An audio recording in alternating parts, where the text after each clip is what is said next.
So what I would like to do next is ask a representative from at least a few of the groups to read their orange cards for us and tell us what two things, what your final agreed barriers were, and also a little bit from the group about how the experience felt for you, how it was to negotiate and to try to agree on your 3 barriers.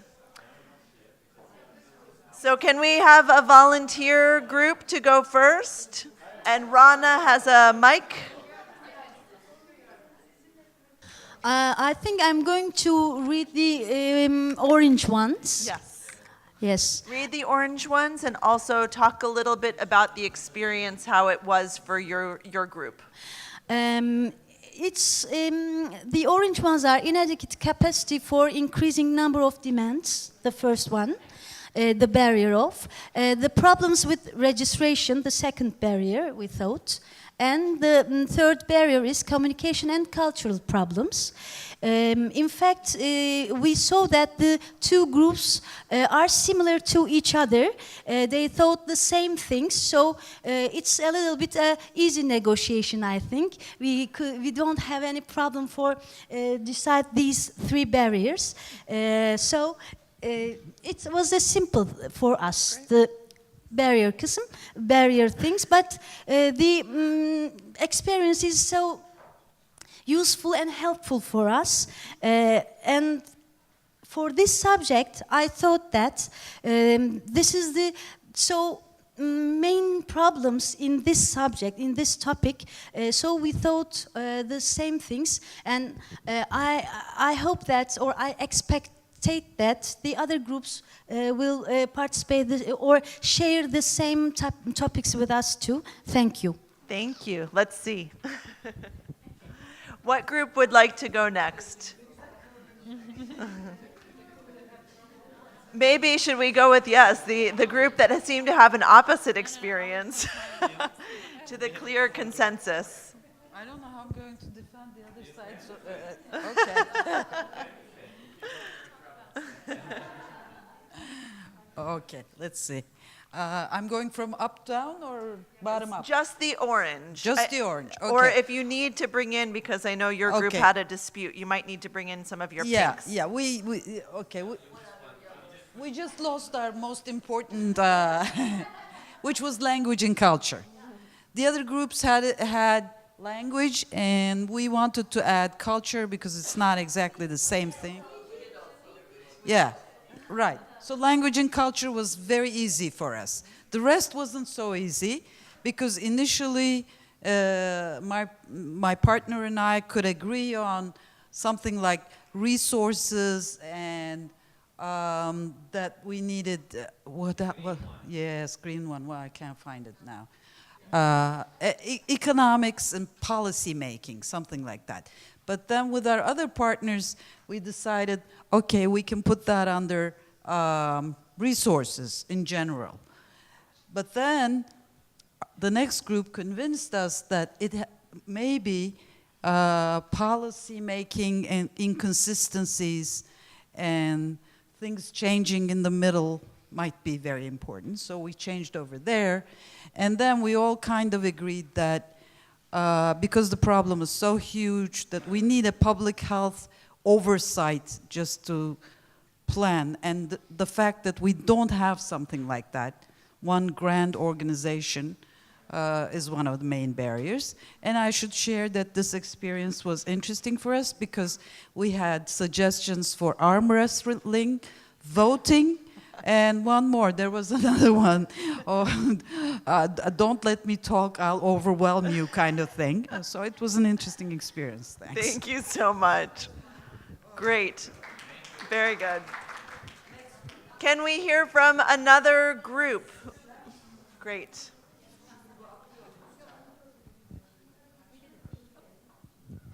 Would you like to go?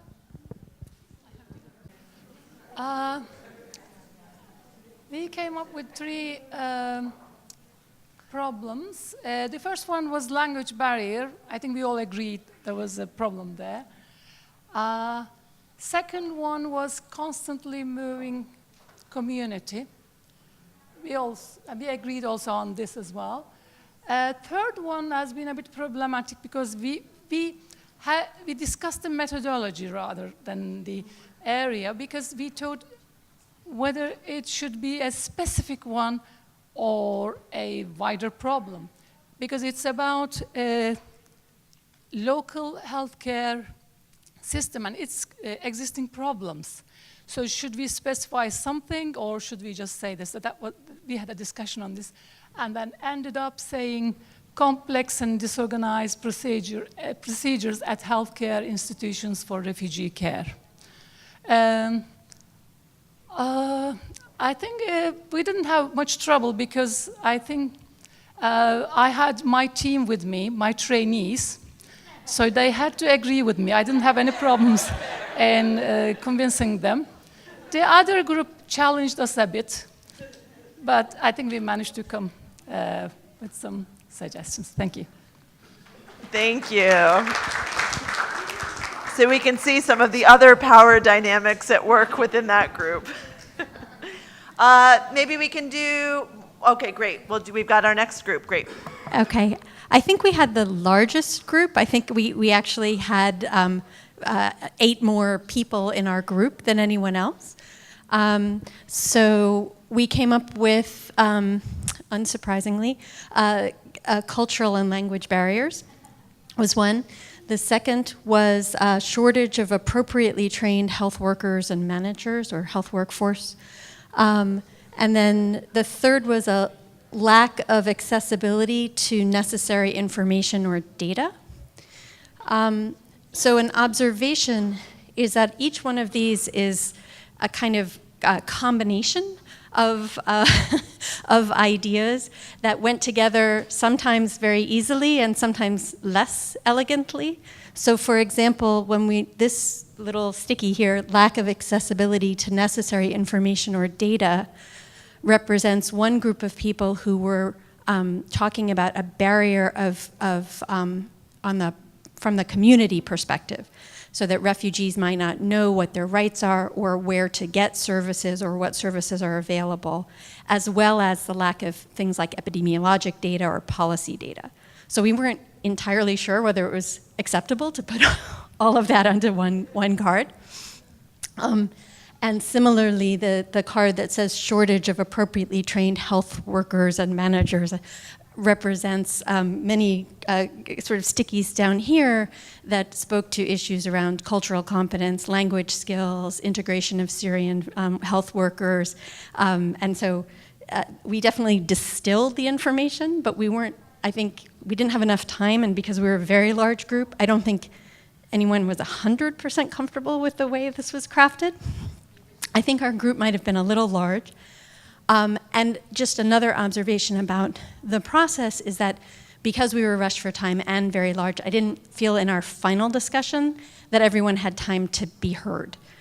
So there was one idea that sort of just got voted down without a lot of discussion, and other people who didn't really get a chance to talk. So I think that was a reflection of time and also group size. Did anyone else from the group want to add anything? Here? Okay. Oh, yes. I just want to add one point, different from what we were talking about. I think in this venue, it's important to recognize a lot of discrimination in Turkey that has come up, and I've noticed personally a lot of discrimination among some members of the Turkish population against Syrians, and that's a major, major, major barrier with long-term integration.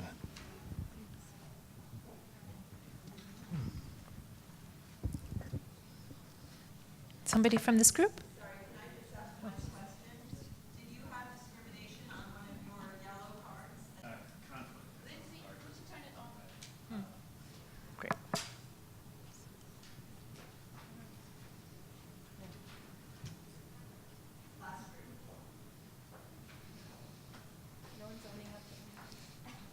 Anyone from the last group?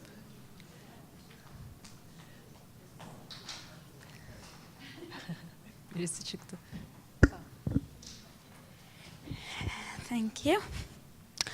Well, our groups was also, agreed on some points, especially on language. Was all, all of the groups had language in their cards, so we put that on one of them. And another one was economic difficulties.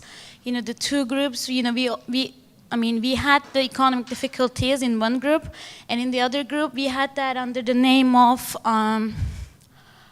drug fees. That goes on to the same thing, the economic problems. So we put on the economic difficulties on the other card. And for the third card, actually, our group, as a group, we prefer to put ID problems, the ID card problems, because I see that as a very important problem for Syrians to get, health services in Turkey. But the other group come up with some other idea, that is the permission for Syrian health personnel to practice in Turkey, and which we find as another important problem for them, for them to understand each other and everything. So we put that as a third card. So that's all. Thank you.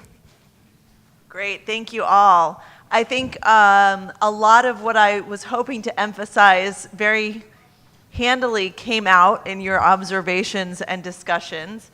I think the first thing is that there was a lot of commonality. I think every single group mentioned language or cultural issues. People may have labeled certain things differently, but there was a lot around policies, registration issues, a lot around capacity of the health force. And, the beauty, I think, of this method, two things. I think one, it would have been, this is a room primarily of stakeholders who are working with refugee populations. I think we can imagine doing the same exercise with a room full of Syrian refugees, and it would be interesting to see if the same issues came up or if discrimination actually, made it up to an orange box. It would be very interesting to be able to compare different lenses around barriers. But one of the real nice things about this methodology, one, it's quite quick. We, got to some agreed consensus fairly quickly with a large group of us in the room together. But two, we don't actually lose any data through this method. So a number of you actually mentioned that what you put on the orange cards at the end felt a little forced or a little bit of trying to sort of cover everything by, a broad category that maybe in a sense lost its ultimate meaning. But what's wonderful is you still have all of your pink cards underneath those orange cards. So as somebody who is looking to make meaning and analyze and distill findings from this process, I could listen to the group and say, actually, it sounds like I should be looking at the pink level, which still likely has quite a bit of consensus across it, but maybe has a little bit of that deeper meaning and hasn't gotten so broad that it's sort of an umbrella category for so many things. And again, for many of these categories, you might even want to go all the way down to the yellow cards to see what some minority opinions are, maybe some things that as the consensus was distilled didn't make it up the chain, but that voice can still be heard, that piece of data still exists and can be looked at and examined. In the same way that participatory ranking method has that nice pile rank meaning little mapping of how it works, we can think about the nominal group technique as having a similar map, in essence, to the way it works. And hopefully at this point, this will resonate with what all of you just did. So there was a period of elicitation when you were asked to come up with your own 3 ideas on your own yellow Post-its, and then getting together with a group of 2, a group of 4, or a group of 8, and beginning to refine, negotiate, sort those individual responses to be able to review and eventually confirm where consensus was. And that process was repeated a number of times. Again, just to give you an example, and here's examples of how this has been used in a couple of different places and different workshops. Colleagues at the Program in Forced Migration and Health actually used this methodology a number of years ago now with a group of experts in the field of children associated with fighting forces to distill a research agenda and to come up with what were the key research questions that we still needed answers on. And what was so nice about this methodology is we went through 3 different phases, and I know this is very small and very difficult to read, but I will just tell you, there was a donor in the room who had a very loud voice and was very insistent on a certain research question that he felt very strongly about. And I think you can imagine, with a different methodology and a different space, if we were just doing something with a whiteboard or making a list, that his voice, because of his power, because of who he was and how loud he was, that question might have become a critical issue that was one of the top issues around the development of this research agenda. But through this process, and going through 2 other rounds of consensus building, his question, which I'm trying to see if I can find it here now. I can't remember which one it was now, but it might have been, I can't remember. But basically, it sort of fell out of the top ranking. So by the time we got to the 3rd round and looking at what the top questions are, it had sort of gone from what livelihood support can be taken to scale, looking at economic interventions, supporting the reintegration of girls, to what are effective approaches for supporting girls. That actually rose to the top. What are the comparative effectivenesses? What is the comparative effectiveness of community-based psychosocial versus clinical psychological approaches? And so on and so forth. And this loud voice from a powerful person in the room, his question actually didn't make it to the top here. So it is a little bit of a way to have a more equal playing field when we want to distill an agenda or prioritize needs. The final methodology that I want to spend a couple of minutes talking about, and then I will end and let people take a much-needed break, is a tool called the Brief Ethnographic Interview. And this tool was developed by a colleague, John Hubbard, who worked for many years with the Center of Victims of Torture.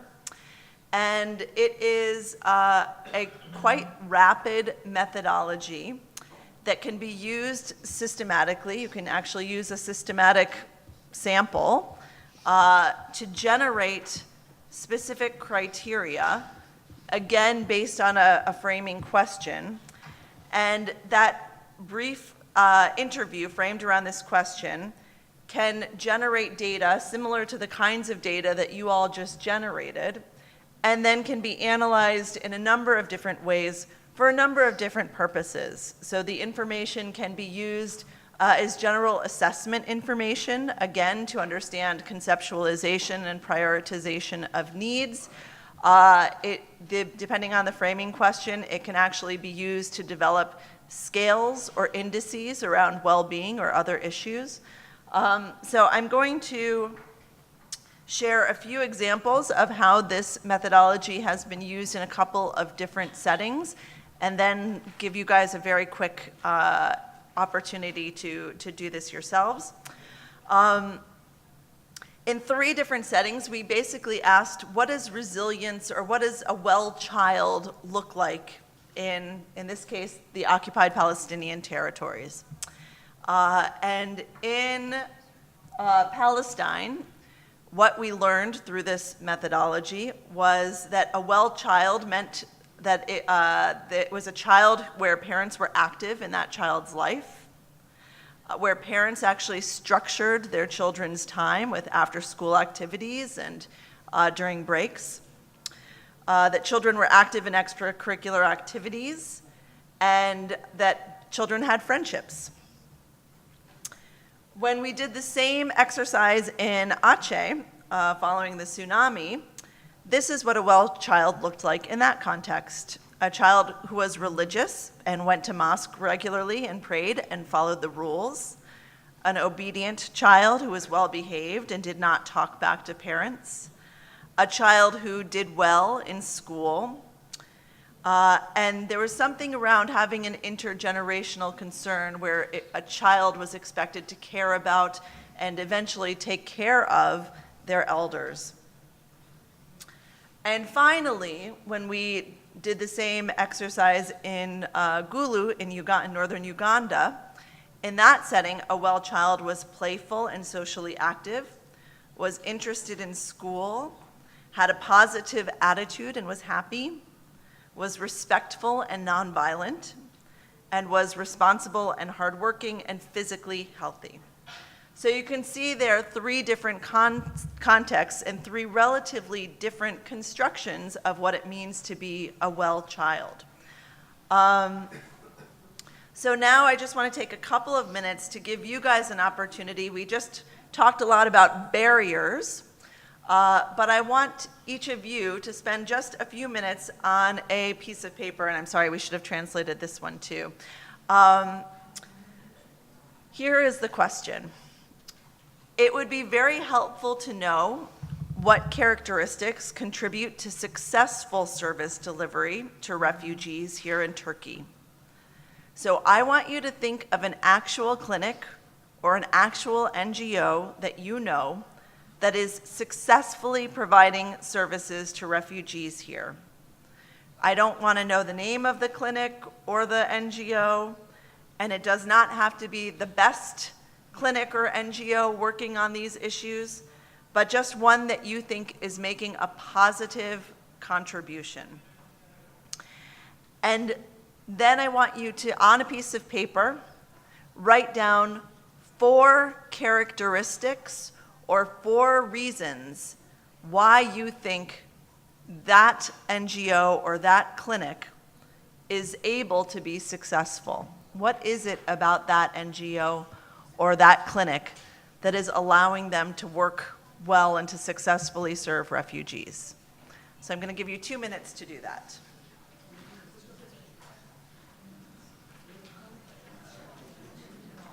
Is it in dialogue or just on your own? Just on your own. Need paper to write on. I think we probably have extra Post-its.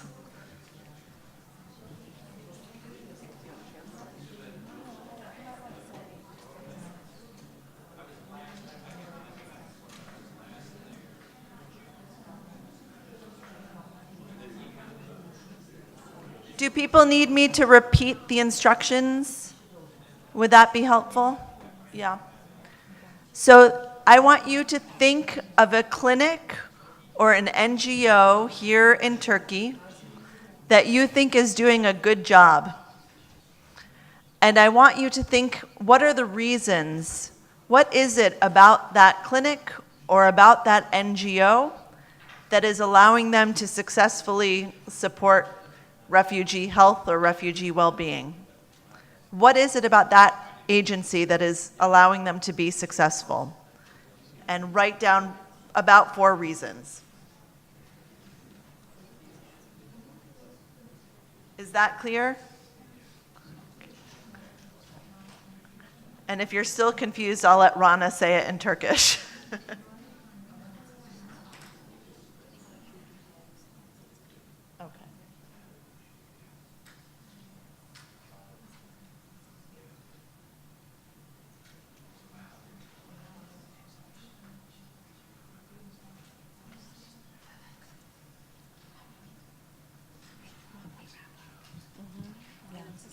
This is the end. This is, yeah. I mean, normally I would ask people to go around and share some, but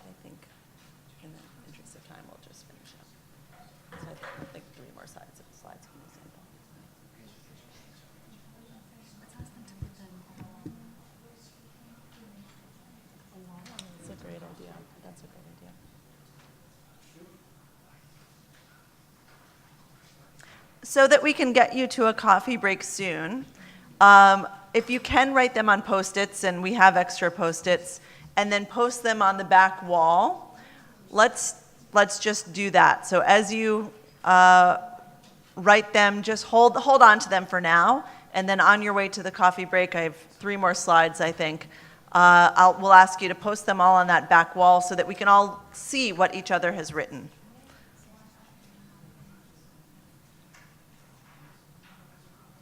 Do you need Post-its? And what I would like you to do is at the end, on your way out, put them on the back wall so that we can all see what characteristics we have all written and to see how similar or different some of those characteristics are. So this is an example of a response form for this methodology, where an interviewer would likely sit. So I, for example, would sit with Rana, ask her to think of a clinic or an NGO, and I would actually record the 4 reasons that she would give. And then I might also ask, of all of those issues or all of those characteristics, which one do you think is the most important to the success of that NGO or the success of that clinic? So another opportunity to get that prioritization. I'm not going to talk too much about the analysis process, but it could be that once we got all of the answers, all of the cards up there, we could photocopy all of those a number of times, divide into groups, and each take one set of all those responses and start to sort them out. So a group that has been successful is a group that has financial resources, or a group that has been successful has somehow been able to engage Syrian volunteers as part of an outreach program. And we might begin to see different characteristics being repeated in the same words or in different words that start to get grouped together. And through that process, again, we use this a lot with well-being, we might begin to develop either some recommendations for ourselves. This is what we need to think about if we want to be able to be successful in this context with the current constraints. Or depending on what the question is, this is an index that would be able to measure what a well child looks like, or even this is a scale that looks at concerns for psychosocial well-being. So to that end, I just want to end with a practical example of how we have used this methodology to develop a locally valid scale of child well-being in Uganda, and how we use that to actually conduct an evaluation, a quasi-experimental evaluation of an intervention. So the intervention was for conflict-affected students, youth, in schools, and it was a number of sessions that had structured psychosocial activities. We used this methodology to develop our scale of what child well-being looked like according to children, parents, and teachers. And then we asked children, using basically a line or a visual analog scale, to stand on the line somewhere. If you felt that you were quite happy, you might stand at one end of the line, and if you felt that you were less happy, you might stand at another end of the line and somewhere in between. And we had questions about how well this would actually do in measuring the effectiveness of the intervention over time. But it actually was a quite meaningful tool and was able to show in our intervention group a statistically significant difference in terms of overall increase in well-being for the children who went through that program compared with children who were in the control group. And here's just another example of children standing on this paper constructed line. And the findings. So I'm going to conclude there. Hopefully today I've given you a little bit of a sense of methodologies that you could use as part of a larger assessment that intend to help shift the power, shift the ability to identify what the issues are, and how they're understood, and begin to be able to create, ideally, survey tools and other measures that are a little bit more meaningful, relevant to the population that you're actually trying to serve. Thanks very much, and please post your Post-its on the back wall.